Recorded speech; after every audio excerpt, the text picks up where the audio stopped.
अनंत चतुर्दशी के दिन जरूर पढ़े ये कथा, इसके बिना अधूरी है व्रत पूजा।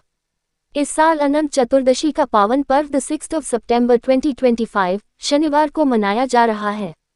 इस दिन भक्त भगवान विष्णु के अनंत रूप की विधि विधान पूजा करते हैं। इस दिन अनंत सूत्र बांधकर ईश्वर से सुख समृद्धि और रक्षा की कामना की जाती है। ये पर्व इसलिए भी खास है क्योंकि इस दिन गणेश विसर्जन भी किया जाता है। ये 10 दिनों तक चलने वाले गणेश उत्सव का आखिरी दिन भी होता है।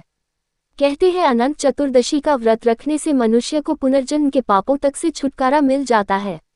व्रत रखने वाले लोगों को इस दिन इस पावन कथा को जरूर पढ़ना चाहिए।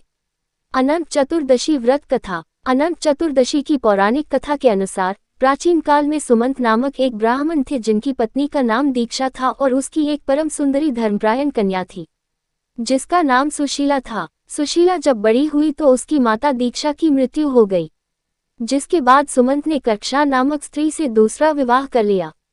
ब्राह्मण सुमंत ने अपनी पुत्री सुशीला का विवाह कौंडिन्य ऋषि के साथ कर दिया।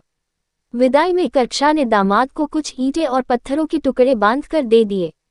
कौंडिन्य ऋषि दुखी हो अपनी पत्नी को लेकर अपने आश्रम की ओर चल दिए, परंतु उन्हें रास्ते में ही रात हो गई, जिस कारण वे नदी तट पर संध्या करने लगे।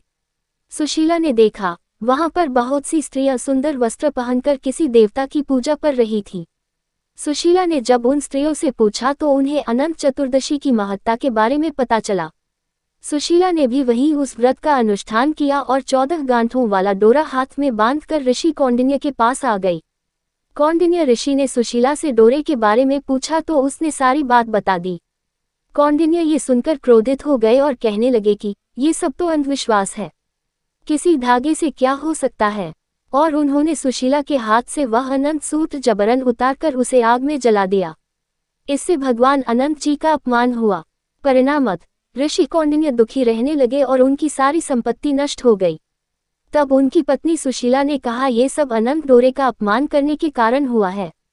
पश्चाताप करते हुए ऋषि कौंडिन्य अनंत डोरे की प्राप्ति के लिए वन भटकने लगे, लेकिन जब उन्हें वो डोरा नहीं मिला तो वे निराश होकर एक दिन भूमि पर गिर पड़े। तब अनंत भगवान प्रकट होकर बोले, हे कौंडिन्य, तुमने मेरा तिरस्कार किया था, इसी कारण तुम्हें इतना कष्ट भोगना पड़ा। तुम दुखी हुए, अब तुमने पश्चाताप किया है, मैं तुमसे प्रसन्न हूँ। अब तुम विधिपूर्वक अनंत व्रत करो। 14 वर्ष पर्यंत व्रत करने से तुम्हारा दुख दूर हो जाएगा और तुम धन धान्य से संपन्न हो जाओगे। कौंडिन्य ने भगवान के कहे अनुसार ये व्रत किया और उन्हें उनके सारे दुखों से मुक्ति मिल गई। कहते हैं तभी से अनंत चतुर्दशी व्रत की परंपरा चली आ रही है।